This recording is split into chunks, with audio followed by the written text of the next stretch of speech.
दोस्तों, मैं नसीब आलम। एक बार फिर से आप सभी का स्वागत है फ्रेंड्स इंस्टीट्यूट ऑफ एजुकेशन के यूट्यूब चैनल पर। आपको मालूम है कि पिछले कई दिनों से हम लोग अलग अलग विषयों पर अलग अलग क्लास के लिए वीडियोस हम लोग बना रहे हैं और विद्यार्थियों तक पहुंचा रहे हैं। आज का जो ये वीडियो है ये किसी विषय को लेकर के नहीं बनाया गया है।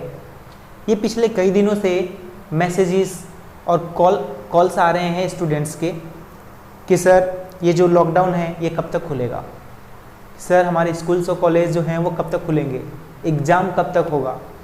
तो एक चीज़ हमें समझना होगा कि ये लॉकडाउन 3 तारीख को खुले या ना खुले, चाहे ये 2 हफ्ते के लिए एक्सटेंड हो या 1 हफ्ते के लिए एक्सटेंड हो या उसके बाद खुले, लेकिन जब लॉकडाउन खुलेगा तो सभी समस्याओं का हल नहीं हो जाएगा। हमें और आपको इस बात को बहुत गहराई से समझना चाहिए कि ये जो विपत्ति है ये कोई 1 या 2 दिन के बाद खत्म हो जाने वाली विपत्ति नहीं है। हमारे को और आपको ये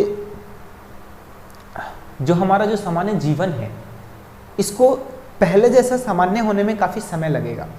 स्कूल और कॉलेजेस की बात करें तो अभी कोई स्ट्रैटेजी नहीं है, कोई इन्फॉर्मेशन नहीं है कि स्कूल कॉलेज कब तक खुले। हाँ, ये कह सकते हैं कि 2 और 3 महीने के बाद स्कूल और कॉलेजेस को खोला जा सकता है। सामान्य जैसे पहले सामान्य दैनिक जीवन में जो होता था उस तरह से अभी खोलने में 2 से 3 महीने लगेंगे। अब बात आता है कि ये जो समय है सर, इन समय का कैसे प्रयोग किया जाए। जो आपके एग्ज़ाम होने वाले हैं, जिन विद्यार्थियों का एग्ज़ाम रह गया है, उनका एग्ज़ाम होने वाला है, जिनका रिजल्ट आने वाला है, वो लोग ये सोच रहे हैं कि सर हमें क्या करना चाहिए, हमें आगे की पढ़ाई करनी चाहिए, नहीं करनी चाहिए।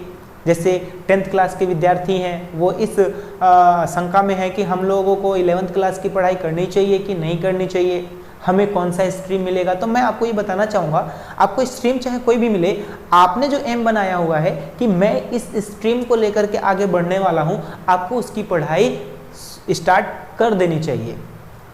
आप अगर ऑनलाइन जाएंगे तो ऑनलाइन बहुत सारे प्लेटफॉर्म आपको मिल जाएगा जहाँ से आपको बुक्स मिल जाएंगी, ई बुक मिल जाएगा PDF फॉर्म में। आप वहाँ से PDF निकालिए और जो भी विषय आप पढ़ना चाहते हैं उन विषय को पढ़ना शुरू कर दीजिए। क्योंकि आप जब स्कूल में जाएं उस समय जब वहाँ पढ़ाया जाए तो आपको कुछ नॉलेज हो कि यस हमें ये चीज़ें आती हैं, उन चीज़ों को आप फास्ट तरीके से पढ़ सके। और इस तरह की जो आपदाएं हैं वो पहले भी आए हुए हैं और पहले के भी लोगों ने इन आपदाओं को बहुत ही अच्छे तरीके से टैकल भी किया है और उसी तरह से हमें भी इन आपदा से लड़ना है, इन आपदा से घबराना नहीं है। ये हमारे लिए एक समस्या नहीं है, खास करके ये एक विद्यार्थी वर्ग के लिए तो समस्या नहीं मानना चाहिए, क्योंकि आपको तो एक बहुत बड़ा अपॉर्चुनिटी, एक बहुत बड़ा अवसर मिला है कि आप बाहर के जो झंझट है उन सबको दूर करके आप अपनी पढ़ाई को कर सके। क्योंकि पहले हमारे ऊपर प्रेशर होता था, स्कूल्स का प्रेशर है, इंस्टीट्यूशंस का प्रेशर है, घर का प्रेशर है, अलग अलग तरीके का प्रेशर हुआ करता था, जिन चीज़ों को देख करके हम अपने परफॉर्मेंस को नहीं सही कर पा रहे थे। लेकिन अब आपके पास बहुत समय है, आप चाहे तो सभी चीज़ों को पढ़ सकते हैं। स्वामी विवेकानंद जी अगली क्लास की पढ़ाई पहले ही कर लिया करते थे। 2 महीने में क्लास पूरी 1 साल की पढ़ाई करके उसके बाद आराम से दूसरी क्लास की पढ़ाई करना शुरू कर दिया करते थे। माना कि हम उनके तरह नहीं बन सकते, लेकिन हमें प्रयास तो करना चाहिए कि हम उन चीज़ों को पढ़ सके जिन चीज़ों को हमने आगे पढ़ना है। क्योंकि हमारे पास बहुत समय इस समय है, परिवार के साथ आप समय बिता सकते हैं, आप उनसे चर्चा कर सकते हैं बहुत सारे चीज़ों के ऊपर। जैसे कि एक बार क्या हुआ, अरविंदो घोष ब्रिटेन से पढ़ के आए और जैसे ही इंडिया में आए तो वो वहाँ इंडिया के अंदर नेशनल मूवमेंट चल रहा था, आज़ादी की लड़ाई चल रही थी और उसमें उन्होंने काफ़ी एक्टिवली पार्टिसिपेशन किया, काफ़ी ज़्यादा एक्टिव होकर के उन्होंने पार्टिसिपेट किया भारत को आज़ाद करवाने के लिए। लेकिन कुछ ही समय में उनको पकड़ के गिरफ्तार करके जेल में बंद कर दिया गया। जब जेल में उनको बंद किया गया तो एक बंद कोठरी, एक छोटी सी कोठरी के अंदर उनको रखा गया जहाँ पर एक ही बंदा रह सकता है और दूसरा कोई वहाँ पर रह नहीं सकता। उस घर के अंदर कोई भी खिड़की तक नहीं लगाई जाती थी। ऐसे जेल हुआ करते थे पहले।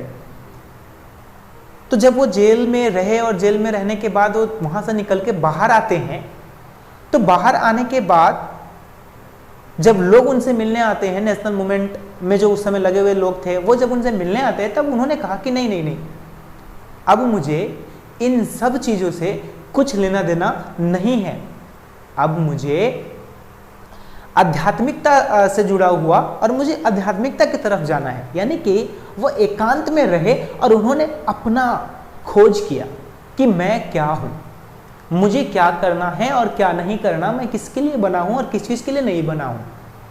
और जब इन चीज़ों पे मंथन किया उन्होंने, तो उन्होंने पाया कि जो भी क्रिया, जो भी एक्टिविटी मैं अभी कर रहा हूँ, वो सभी एक्टिविटी किस चीज़ के लिए कर रहा हूँ, मुझे वो वहाँ तक जाना चाहिए। और अंततः उन्होंने आध्यात्मिकता के ऊपर काफ़ी चीज़ें लिखी हैं। आप अगर समय अभी है आपके पास, आप अरविंद घोष को पढ़ सकते हैं, उनसे प्रेरणा ले सकते हैं।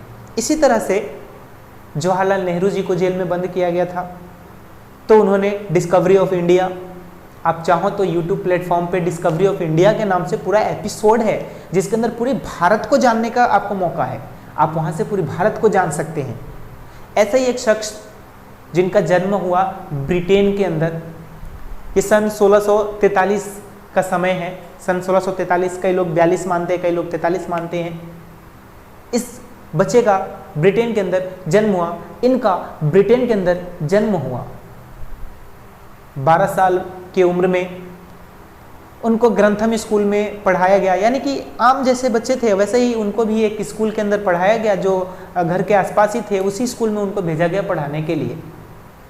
उनकी पिताजी का देहांत बचपन में ही हो गया था। उनकी माँ दूसरी शादी कर ली थी, लेकिन जब वो 12 साल का हुआ तो उनका दूसरा पिता का भी देहांत हो गया और उनकी माँ फिर वापस इन्हीं के पास आ गई। आने के बाद उनकी माँ ये चाहती थी कि जो मेरा बेटा है, क्योंकि 12 साल का हो गया है, तो इसे कृषि कार्य करना चाहिए। देखिए, ये कहानी मैं इसलिए कह रहा हूँ ताकि हमें ये पता चले कि कोई भी समस्या हमारे लिए एक अवसर होता है। हमें उन अवसर को समझना चाहिए और हमें उन समस्याओं को एक अवसर की तरह देखना चाहिए। तो उनकी माँ एक दिन स्कूल में गई, स्कूल के प्रिंसिपल से उन्होंने बात किया, तो उनके प्रिंसिपल ने बताया कि ये बच्चा तो काफ़ी होनहार है, कि आप इसे कृषि कार्यों में या भेड़ पालन में क्यों लगाना चाहते हैं। माँ ने कहा कि हमारे पास आगे का जीवन जीने के लिए पैसे नहीं है, सही से घर बार नहीं चल पा रहा है, तो इसलिए इसको कृषि कार्य में मैं लगाना चाहती थी ताकि घर बार चल सके। टीचर ने कहा कि नहीं, आपको तो इस बच्चे को कैम्ब्रिज विश्वविद्यालय में भेजना चाहिए। कैम्ब्रिज विश्वविद्यालय,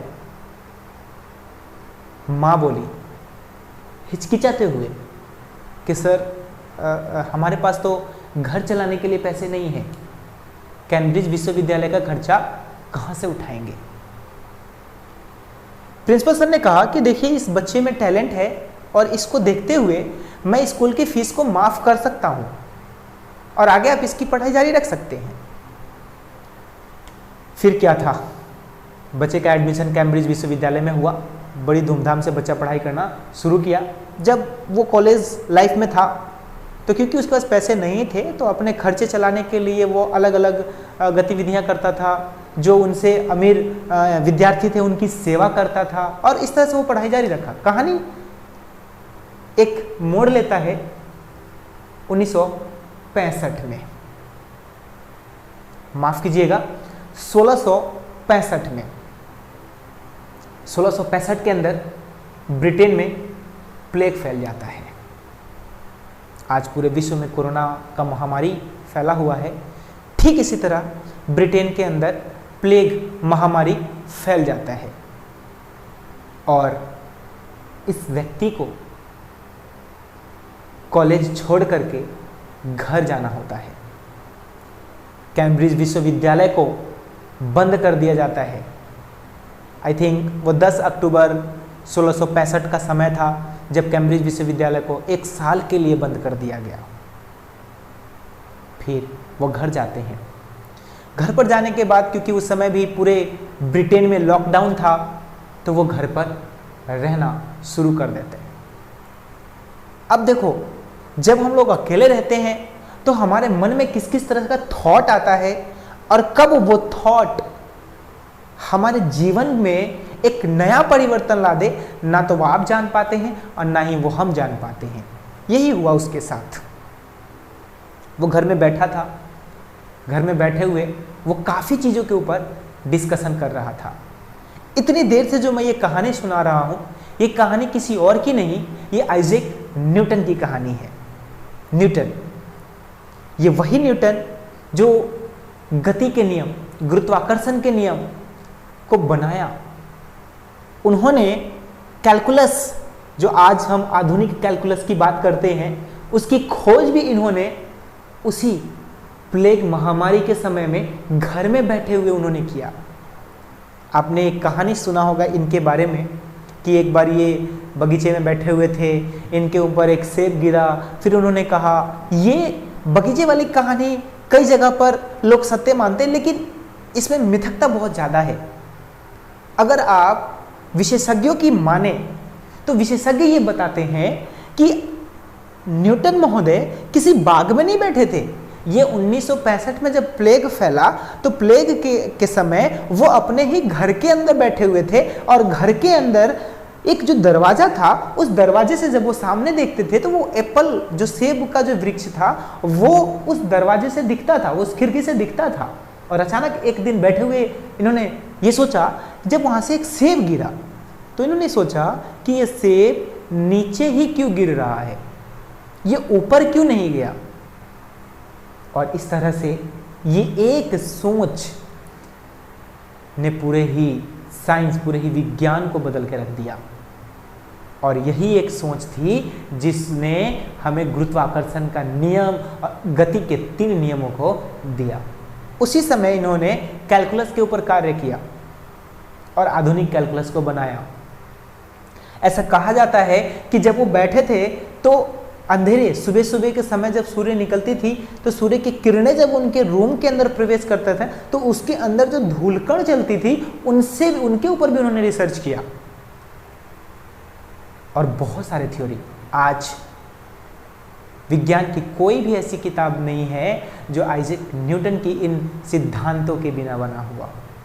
और ये सभी सिद्धांत किस चीज़ की देन कह सकते हैं, उस प्लेग की देन कह सकते हैं जब 1 साल का लॉकडाउन हुआ और उनको घर में रहना पड़ा और उन्होंने इस तरह के रिसर्च किए। तो मैं आपको सिर्फ इतना कहना चाह रहा था कि ये जो लॉकडाउन है या 2 महीने का, 3 महीने का जो हमें समय मिला हुआ है, ये समय शायद दोबारा हमें नहीं मिलने वाला।